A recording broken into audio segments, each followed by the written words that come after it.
মেয়েকে ডাকো। এতদিন ধরে এত চেষ্টা করলাম নিজেরে লুকিয়ে রাখার জন্য, পারলাম না।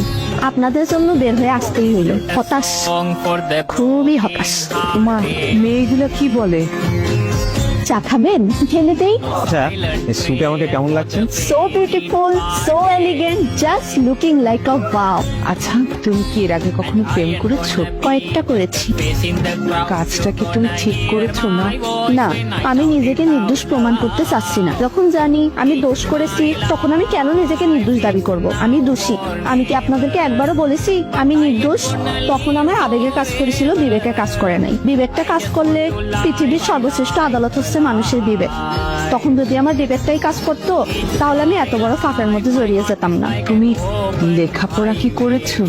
জি, প্রাইভেট ইউনিভার্সিটিতে। ভাগ্যিস আমার বাবা মার অঢেল টাকা ছিল না, তাহলে আমাকেও অনেক টাকা দিয়ে প্রাইভেট ইউনিভার্সিটিতে পাঠাতো অশ্লীলতা শিখাতে।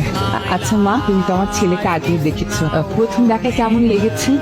আমি ওনাকে প্রথমবার যখন দেখেছি, আমি তো তখন পুরো কেঁদে দিয়েছিলাম। আচ্ছা, মুরব্বীদের সাথে কি মানুষ এইভাবে কথা বলে? আমার ভুল হয়েছে। হ্যাঁ, হ্যাঁ, আমরা ক্ষমা করে দেন। কি মেরে বাবা, তুমি এখান থেকে যাও তো, আমি তোমার মুখও দেখতে চাই না। তাহলে কি অন্য কিছু দেখাবো?